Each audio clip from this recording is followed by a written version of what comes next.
বাংলায় একটা প্রবাদ আছে যে মানুষের সুখে থাকতে ভূতে কিলা, এর হইছে একই অবস্থা। হ্যাঁ না? এবার আমার হ্যাঁ? চাচা অফারও দিছিল যে তুই পড়াশোনা কর, তো মান্থলি বেসিক তোর 30,000 40,000 তোর খরচ দিন, তোর আশা লাগবে না। তারপরেও লেখাপড়া কর। হ্যাঁ, তার আমি মানে বলছি যে আমি আসবো। নিজের সুখের জায়গাটা নিজে নষ্ট করছে। হ্যাঁ, অবশ্যই। ওকে, আফসোস হয় না এখন? আফসোস তো অবশ্যই হয়, তার এই কথাটা আমার বারবার আর কি মনে পড়ে। ওকে। সে বলছিল আমার।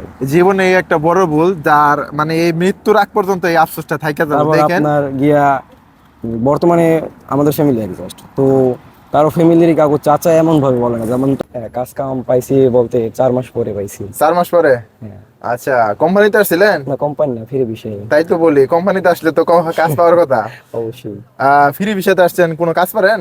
না, আমি আসলে দেশে পড়ালেখা করছি, কোনো কাজ করি নাই। তো আপনার ফ্রি ভিসাতে আসার বুদ্ধি কে দিছে?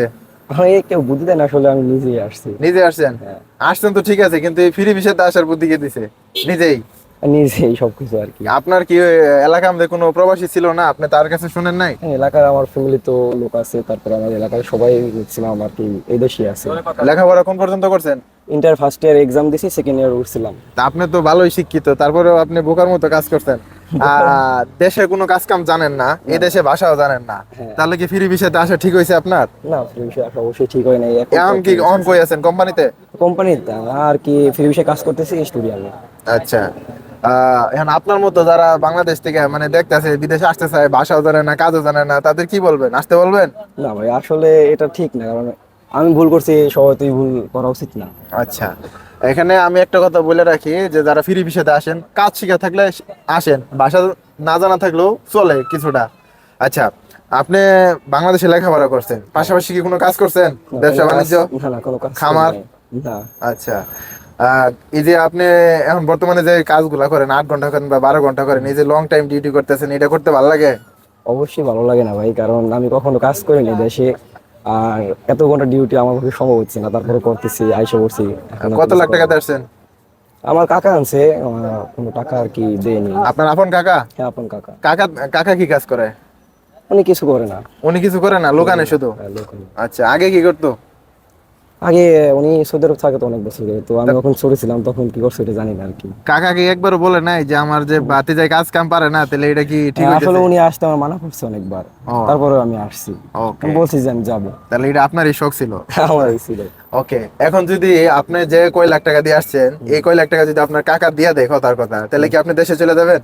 অবশ্যই। হ্যাঁ? অবশ্যই। সৌদি আরব ভালো লাগে না এখন? না ভাই, অবশ্যই।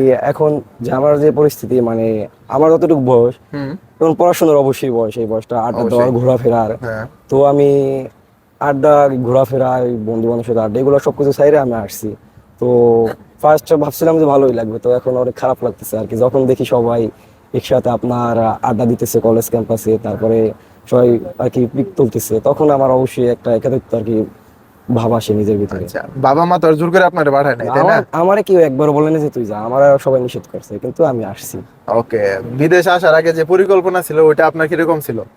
ওইটা অনেক বড় ছিল মানে ভাই। স্বপ্নের স্বপ্নের অনেক সৌদি বড় আরব ছিল, কিরকম ছিল? আসলে অনেক বড় ছিল, অনেক ইচ্ছা ছিল, অনেক অনেক ভালো স্বপ্ন ছিল। ছিল। অনেক বড় ছিল, তো কিছুই হয়নি। আচ্ছা, এখন ভবিষ্যতে কি মনে হয় যে কিছু একটা হবো? ইনশাল্লাহ ভাই, ভবিষ্যতে ভালো কিছুই হবে ইনশাল্লাহ, এখন আমি কয় ঘন্টা আল্লাহ। ডিউটি করেন? এখন ডিউটি করি আপনার 13 ঘন্টা। 13 ঘন্টা? হ্যাঁ। মানে আইতে যাইতে তো পরে 14 ঘন্টা ঘুরে যায় ধরতে 14 গেলে। ঘন্টা বেড়ে যায়। রান্না বাড়ি নিজেরই করা লাগে? হ্যাঁ, নিজেরই। ওকে। বেতন কত পান? বেতন আপনার ঘন্টা হিসাব। ও, ঘন্টা কত? ঘন্টা আপনার 10 রিয়াল, বেতন 9 রিয়াল। খরচ টরচ সবকিছু সব আপনার? নিজে। তাহলে ফায়দা হইলো কি? কোনোই ফায়দা নেই।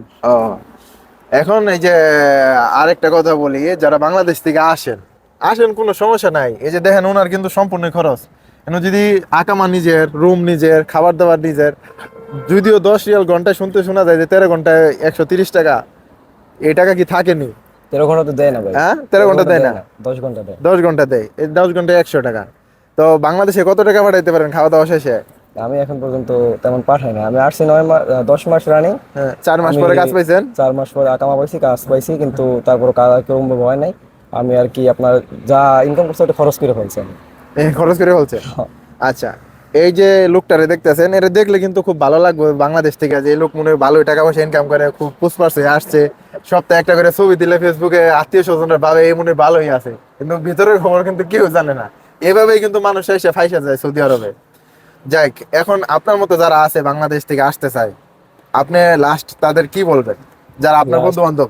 বন্ধু বান্ধব ভাই আসলে সৌদি আরব খারাপ না যদি কাজ জানে, হুম। যদি নিজে ভালো কাজ জানে তাহলে অবশ্যই টাকা আছে, অবশ্যই ভালো কিছু করতে হবে। কিন্তু আমি তো কখনো কাজ করি না, আর কোনো কাজ জানিও না, তো আমার মতো যারা আছে তাদের অবশ্যই লেবার আসা আর উচিত ক্লিনার না। স্যার আর কিছুই নেই। আর কিছুই নেই, তাদের আসা উচিত না। কিন্তু যারা কাজ জানে তাদের অবশ্যই আসা উচিত। ওকে। কত লাখ টাকাতে আসছেন? আমি জানি না ভাই। আপনিও জানেন না? না, আচ্ছা। আমি কোনো টাকা খরচ করছি না, আমার যত টাকা গাড়ি ভাড়া থেকে শুরু করে পাসপোর্ট যত টাকা আছে আমার কাকাই দিছে। ওকে। তো এই ভাইটি লেখাপড়া করছিল বাংলাদেশে, যদি সে চাইতো আর কি, তার বাপ মায় অবশ্যই দিত, যেহেতু তার কোনো অভিযোগ ছিল না। আমার হ্যাঁ? চাচা অফারও দিছিল যে তুই পড়াশোনা কর, তোর মান্থলি বেসিক তোর 30,000 40,000 তোর খরচ দিন, তোর আশা লাগবে না। তারপরেও লেখাপড়া কর। হ্যাঁ, তার আমি মানে বলছি যে আমি নিজের সুখের জায়গাটা নিজে নষ্ট করছে। অবশ্যই। ওকে। আফসোস হয় না এখন? আফসোস তো অবশ্যই হয়, তার এই কথাটা আমার বারবার আর কি মনে পড়ে। ওকে। সে বলছিল আমার।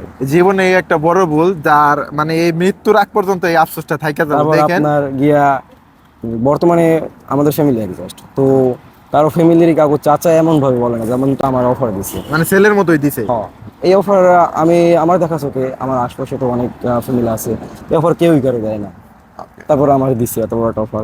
বাংলায় একটা প্রবাদ আছে যে মানুষের সুখে থাকতে ভূতে কিলা, এর হইছে একই অবস্থা। হ্যাঁ, তো বেশি কথা বলতে চাই না, শুধু এতটুকু শিক্ষা নেই যে উনি বাংলাদেশে থাকলে লেখাপড়া করলে ভালো একটা অবস্থায় যাইতে পারতো, যেহেতু কাকা তারে মান্থলি কিছু টাকা দিতে চাইছিল, কিছু কিছু টাকা, মানে 30,000 20,000 যাই হোক, লেখাপড়া করে অনেক উপরের পর্যায়ে যাইতে পারতো। আর এরকম সুযোগ সুবিধা অনেকেরই কিন্তু দেয় না কেউ, মানে বয়সটা একটু যদি 20 থেকে 22 হয়, তারপরে কয় যে বিদেশ চলে যাও, টাকা ইনকাম করো। আমার আর এরকম ভালো ওনারা কোনো idea ওনারা কিন্তু এরকম বলে নাই। তো ভালো থাকেন, সুস্থ থাকেন। যদি ভিডিওটা ভালো লাগে তার জন্য এক লাইন লিখে যায়েন। আর এই ভাইয়ের থেকে যদি আপনারা কিছু হলেও শিক্ষা নিতে পারেন, এটাই হচ্ছে ভিডিও করার সার্থক। আসসালামু আলাইকুম রহমতুল্লাহ।